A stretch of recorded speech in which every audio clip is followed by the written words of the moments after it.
ऑक्ट्राहेड्रल complexes में बेटा देख रहे थे हम किसको, CFT को, क्रिस्टल फील्ड थ्योरी को। तो ऑक्ट्राहेड्रल कॉम्प्लेक्सेस में हमने देखा था कि जो हमारे 5 d ऑर्बिटल्स होते हैं वो हमारे स्प्लिट अप हो जाते हैं। नीचे वाला जो हमारा बन रहा था सेट उसको हम क्या कहते हैं, T2G, और ऊपर वाले सेट को हम कहते हैं EG।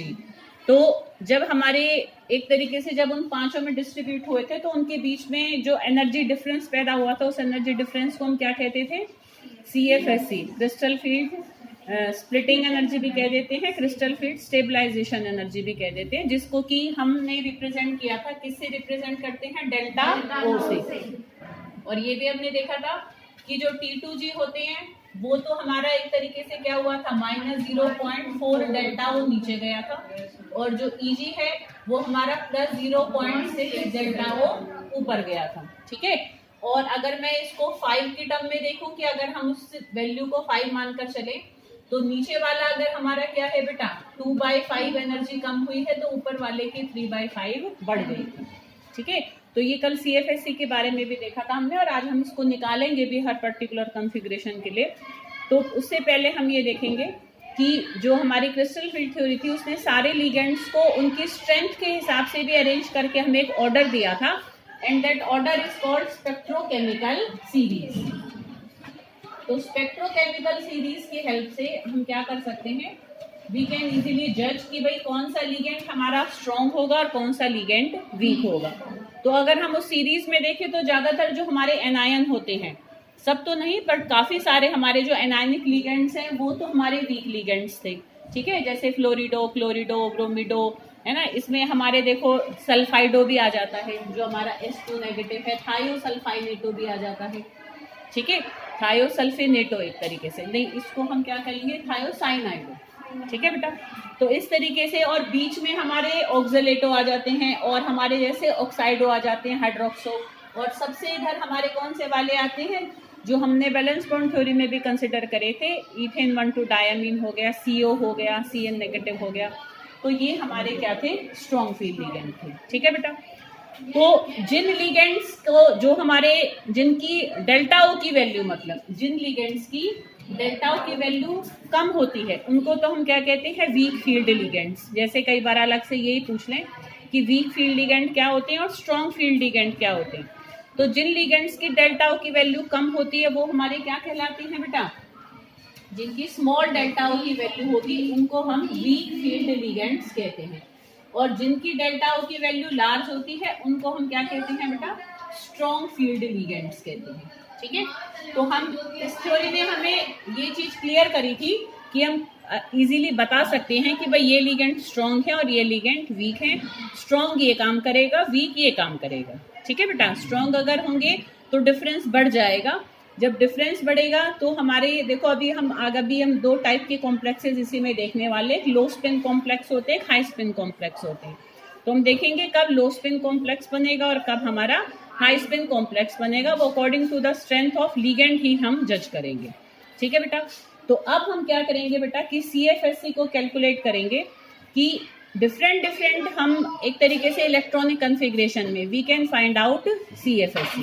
तो वो हम कैसे निकालेंगे, देखो बेटा, इसको हम निकालेंगे जैसे कि देखो अगर D1 कन्फिग्रेशन है, ठीक है, अब हम यहाँ पर देखो बेटा क्या मानकर चलेंगे कि देखो एक तो हमारा है, अगर मैं D1 कन्फिग्रेशन का मतलब D1 अगर हमारे D में अगर एक इलेक्ट्रॉन है और अगर CFT के हिसाब से मैं उसका कन्फिग्रेशन करूं तो T2G में एक इलेक्ट्रॉन आएगा और EG में कितने आएंगे बेटा, 0 आएंगे। T2G में जो इलेक्ट्रॉन होंगे ना उनको हम मानकर चलेंगे, उनको हम X मानेंगे। ठीक है, और जो EG में इलेक्ट्रॉन है उनको हम Y मानकर चलेंगे। अब देखो हम क्या निकाल सकते हैं, देखो यहाँ पर ऐसे हम CFSC की वैल्यू पूरी कैलकुलेट कर सकते हैं। मैं D1 कन्फिग्रेशन के लिए अगर CFSC को निकालूं तो CFSC निकालने का देखो एक जनरल फॉर्मूला मैंने लिख दिया है कि -0.4x plus 0.6y delta O। तो इस वाले फॉर्मूले से हम किसी की भी क्या निकाल सकते हैं बेटा, CFSC कैलकुलेट कर सकते हैं। अच्छा, एक डेल्टा O हमारा ना 10 DQ की भी बराबर होता है। DQ भी हमारी CFSC मेजर करने की एक यूनिट होती है। ठीक है, तो एक डेल्टा O कितने के बराबर होता है, 10 DQ। तो अब अगर वो डी क्यू की टर्म में तुमसे पूछ लेगा तो बस हम क्या करेंगे, पॉइंट हटा देंगे। ठीक है, जब 10 से मल्टीप्लाई होगा तो हमारा जो 0.4 है वो 4 बन जाएगा।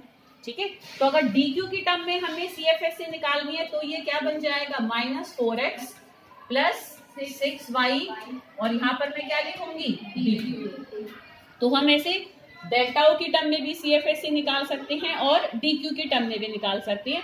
मैं तुम्हें 2-3 कॉन्फ़िगरेशंस के निकाल कर दिखाऊंगी, कोशिश करना हर कॉन्फ़िगरेशन के तुम खुद निकाल कर असाइनमेंट की कॉपी में करना। ठीक है बेटा, तो अब जैसे कि मैं D1 का निकालूं तो D1 में हमारा x कितना है 1 और y कितना है 0। ठीक है, तो बस हम पुट करके निकाल लेंगे। तो 0.4 इंटू 1 प्लस 0.6 इंटू 0, तो ये कितना DQ आ जाएगा हमारा यहाँ पर, -0.0 को लगाओ मत लगाओ। ठीक है ना, समझ में 0 लगा देते हैं तो हमारा प्रिसाइज हो जाता है थोड़ा सा, और कुछ नहीं है। तो यहाँ पर हमारा कितना आ जाएगा 0.4 डेल्टा ओ, भाई 0.6 इंटू 0 तो 0 हो जाएगा। ठीक है, तो ये हमारा कितना निकल कर आ जाएगा, 0.4 डेल्टा ओ हमारा निकल कर आ जाएगा, अगर हमारा कॉन्फ़िगरेशन कैसा है D1। समझ में आ रही बेटा बात? अच्छा, और अगर DQ की टर्म में निकालेंगे तो निकिता कितना हो जाएगा, भाई ये मैंने जब डेल्टा ओ की टर्म में निकाला, यहाँ पर मैंने वैल्यू x की 1 रख दी। ठीक है, तो डेल्टा ओ की टर्म में तो हमारा 0.4 डेल्टा ओ, और डी क्यू की टर्म में नहीं, हाँ इंटू 10 और हम कर देंगे तो कितना आ जाएगा फिर आंसर, 4 आ जाएगा। ठीक है, पॉइंट हट जाएगा बस। ठीक है, तो ये कितना आ जाएगा, -4 डी। ठीक है, तो डी क्यू की टर्म में जब हम निकालेंगे तो हमारा पॉइंट हट जाएगा। ठीक है, आ रही बेटा बात समझ में, बैठ जाओ। ठीक है, भूमिका देखो बेटा कि यहाँ पर हमारा देखो, जैसे ये तुम्हें ध्यान होगा, अगर फर्स्ट डी एंड एफ में देखा होगा तुमने कि जब हमारा एक ऑक्टाहेड्रल कॉम्प्लेक्स बनता है तो 2 सेट्स में स्प्लिट हो जाते हैं 5 डी ऑर्बिटल। नीचे वाले सेट को हम T2G कहते हैं, ऊपर वाले सेट को हम बेटा EG कहते हैं। ठीक है, उन दोनों के बीच में जो एनर्जी डिफरेंस पैदा होता है, ठीक है, ध्यान करो ऐसे करके कि ये हमारे 5 डी ऑर्बिटल्स थे और ऐसे 2 सेट बन गए थे। 3 डी ऑर्बिटल हमारे नीचे आ गए थे और 2 डी ऑर्बिटल ऊपर पहुंच गए थे। तो इनके बीच में जो एनर्जी डिफरेंस होता है ना बेटा, उसको हम डेल्टा ओ से रिप्रेजेंट करते हैं, जिसको CFSE कहते हैं, क्रिस्टल फील्ड स्प्लिटिंग एनर्जी। भाई ये स्प्लिटिंग हुई 5 डी ऑर्बिटल में। ठीक है, तो स्प्लिट अप होकर जो नीचे का सेट बनता है उसको T2G कहते हैं, ऊपर का जो सेट बनता है उसको EG कहते हैं। तो अब हम हर अलग अलग कॉन्फ़िगरेशन में CFSE की वैल्यू भी निकाल सकते हैं। कैसे निकाल सकते हैं बेटा कि हम जो हमारे T2G सेट में इलेक्ट्रॉन्स होते हैं उनको तो हम x मानेंगे, और जो EG सेट में इलेक्ट्रॉन है उनको हम क्या मानेंगे, y मानेंगे। ठीक है, तो अब देखो ये सिंपल सा फॉर्मूला है, क्योंकि जब ये इनके बीच में एनर्जी की स्प्लिटिंग होती है तो जो नीचे वाले जो डी ऑर्बिटल्स है ना बेटा, उनकी एनर्जी तो 0.4 टाइम्स कम हो जाती है, और जो ऊपर वाले हैं उनकी एनर्जी 0.6 टाइम्स बढ़ जाती है। अगर मैं 1 मानकर चलूं इनके एनर्जी डिफरेंस को, तो 0.4 टाइम तो कम होती है और 0.6 टाइम्स बढ़ जाती है ऊपर वालों की। तो हम CFSE देखो ऐसे निकाल सकते हैं कि -0.4x, मतलब जितने भी T2G में इलेक्ट्रॉन है x की वैल्यू रख दो, जितने भी EG में इलेक्ट्रॉन है y की वैल्यू रख दो। ठीक है बेटा, और एक डेल्टा O हमारा ना 10 DQ के बराबर होता है। तो अगर मैं DQ की टर्म में निकालूंगी तो पॉइंट हटा दूंगी, और अगर हम डेल्टा O की टर्म में निकालेंगे तो हम पॉइंट रख कर निकालेंगे। ठीक है, क्लियर है बात? तो अब देखो, अगर मुझे D1 कॉन्फ़िगरेशन के लिए निकालना है तो x की वैल्यू 1 हो जाएगी, तो बस आंसर हमारा क्या आ जाएगा, 0.4 डेल्टा O आ जाएगा। ठीक है, आ रही बेटा बात समझ में, बाय क्लियर है बात? ठीक है, अब अगर देखो सेम मुझे अगर करना है D2 कॉन्फ़िगरेशन के लिए, तो D2 कॉन्फ़िगरेशन में देखो बेटा क्या हो जाएगा, ये 2 हो जाएंगे, T2G में फिर कितने हो जाएंगे, 2 हो जाएंगे। तो यहाँ पर x की वैल्यू भी मैं क्या रख दूंगी बेटा, 2 रख दूंगी, तो आंसर हमारा क्या आ जाएगा, ठीक है, -0.8 डेल्टा O, या मैं कहूँ -8 DQ। ठीक है, तो इस तरीके से तुम D3 की निकाल कर देखना बेटा। ठीक है, अच्छा, अब अगर मैं बात करूंगी D4 की, तो D4 की जब हम बनाएंगे ना तो हमारे 2 कॉन्फ़िगरेशंस बन जाते हैं।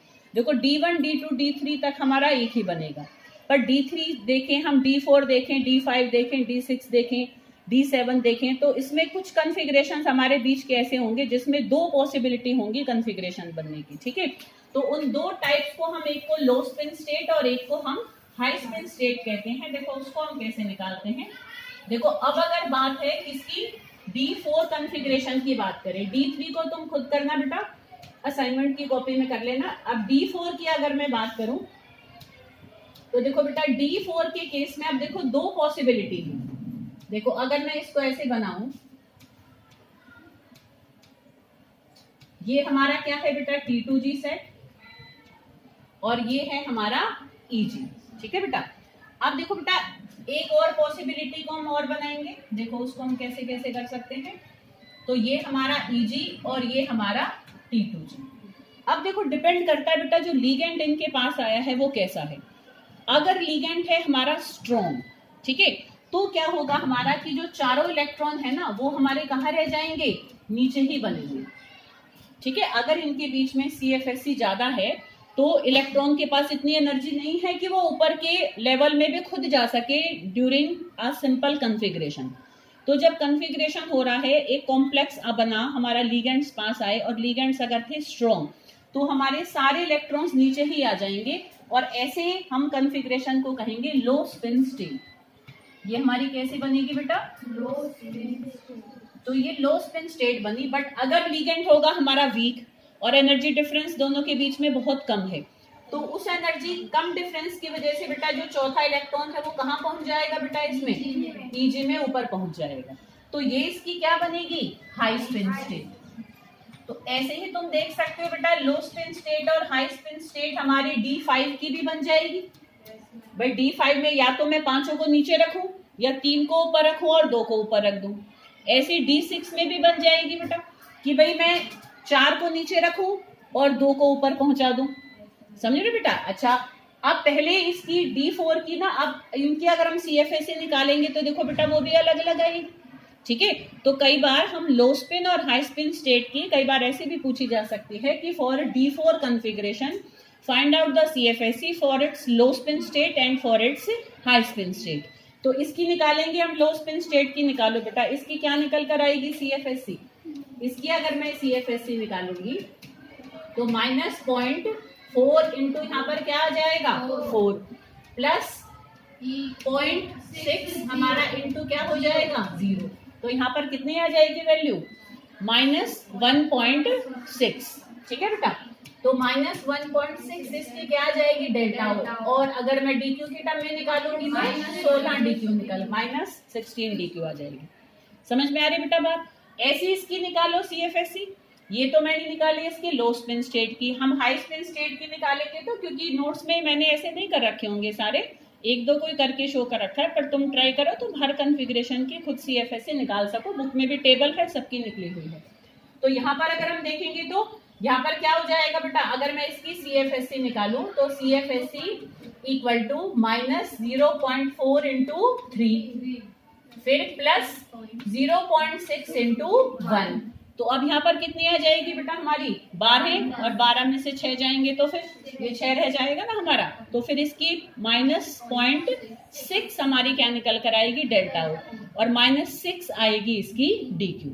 समझ में आ रही बेटा बात। तो सेम ही कॉन्फ़िगरेशन में लो स्पिन स्टेट और हाई स्पिन स्टेट के लिए CFSC अलग अलग निकल कर आ जाती है। एनी प्रॉब्लम, ठीक है। अच्छा अब अगर देखो मैं बनाऊं इसका D7 कॉन्फ़िगरेशन, तो D7 की देखो बेटा दो पॉसिबिलिटी है कि भाई एक तो मैंने देखो बेटा ये इसको इस तरीके से रखा और एक मैंने देखो अपने आप हमारे सिंपल बीच के 3-4 कॉन्फ़िगरेशन ही ऐसे होंगे जिसमें 2 स्टेट्स बनेंगी, बाकी फिर वो एक ही बनेगी, ठीक है, एक से ज्यादा बन ही नहीं सकती।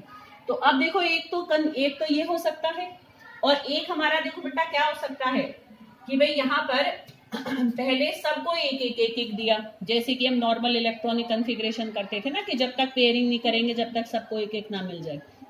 तो हमने पहले सबको एक दिया, 5 बढ़ गए, अब 6 और 7। तो इसमें तुम देख सकते हो डिफरेंस आ गया, ठीक है ना। बट अगर अब इसमें CFSC निकालोगे तो अलग अलग आएगी। बट अगर मैं D8 का करूं तो देखो D8 के केस में यही कॉन्फ़िगरेशन बनेगा और कोई बनेगा ही नहीं। D8 में देखो मैं पहले सबको एक देकर फिर डबल करूंगी तब भी यही बनेगा। तो इसकी लो स्पिन स्टेट और हाई स्पिन स्टेट नहीं होंगी, इसका एक ही कॉन्फ़िगरेशन बनेगा। D8 में तुम पहले एक एक करके डबल करोगे, यही तो बनेगा हमारा। तो D8, D9, D10 और D1, D2, D3 इनकी लो स्पिन स्टेट और हाई स्पिन स्टेट नहीं होती, इनकी एक ही कॉन्फ़िगरेशन होता है।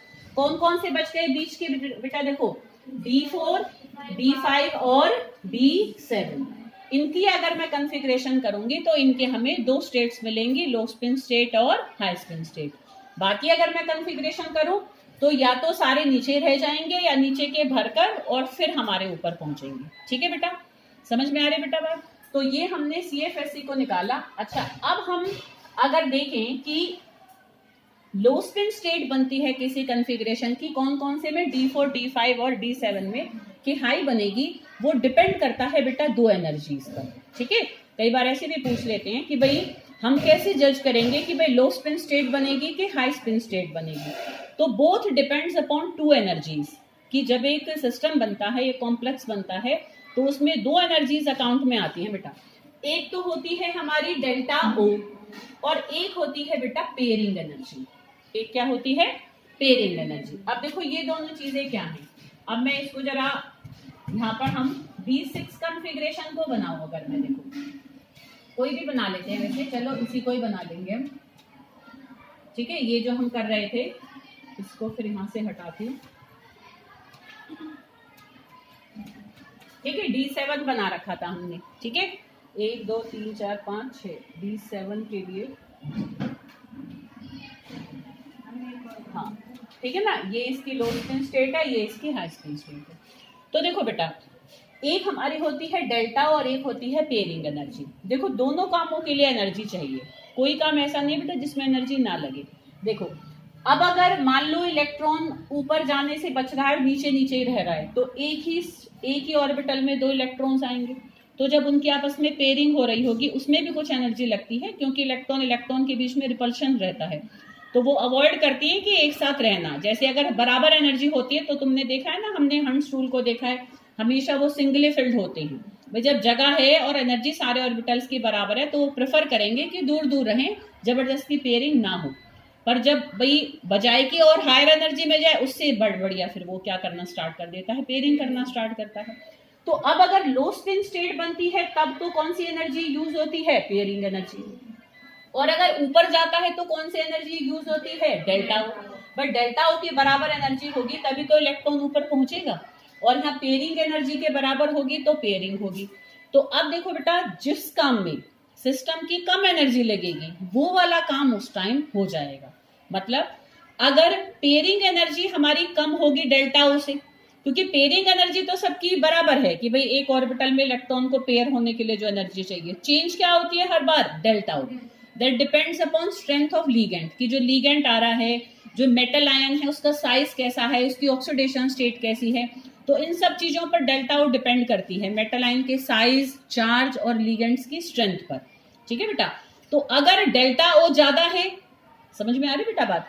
अगर हमारा देखो बेटा क्या होगा, अगर डेल्टा ओ की वैल्यू ज्यादा होगी तो हमारे क्या हो जाएगी बेटा, कि डेल्टा ओ ज्यादा है तो पी कम है, अगर पेयरिंग एनर्जी कम है तो पेयरिंग हो जाएगी, अगर डेल्टा ओ कम है तो ऊपर पहुंच जाएगा। मतलब जो एनर्जी की वैल्यू कम होगी वो वाला काम कॉम्प्लेक्स उस टाइम करेगा, और उस बेसिस पर डिसाइड होगा कि लो स्पिन स्टेट बनेगी कि हाई स्पिन स्टेट बनेगी। ठीक है बेटा, तो कैसे जज करेंगे हम?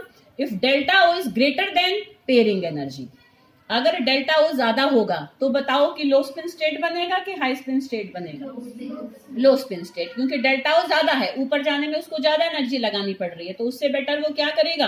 पेयर होकर नीचे ही रह जाएगा। ठीक है, तो if delta O is greater than pairing energy, then low spin state get form, and if pairing energy is greater than delta O, then high spin state get form. समझ में आ रही बेटा बात? तो इस बेसिस पर हम डिसाइड करते हैं। वैसे जनरली अगर जब हम कॉम्प्लेक्सेस में देखते हैं और हम ओवरऑल एक डेटा निकालते हैं, तो हम देखते हैं ज्यादातर कॉम्प्लेक्सेस अपने लो स्पिन स्टेट में ही हमें मिलते हैं, ऑक्ट्राहेड्रल कॉम्प्लेक्सेस में, क्योंकि ऑक्ट्राहेड्रल कॉम्प्लेक्सेस में डेल्टा ओ की वैल्यू ज्यादा होती है। अब हम टेट्राहेड्रल स्क्वायर प्लेनर देखेंगे तो उनमें डेल्टा ओ की वैल्यू इतनी ज्यादा नहीं होती है, बट ऑक्ट्राहेड्रल कॉम्प्लेक्सेस में ज्यादातर कॉम्प्लेक्सेस हमारे, अगर मैं D4, D5, D6 कॉन्फ़िगरेशन में देखूं तो वो हमें लो स्पिन स्टेट में ज़्यादा मिलते हैं as compare to their high spin state. ठीक है बेटा, क्लियर।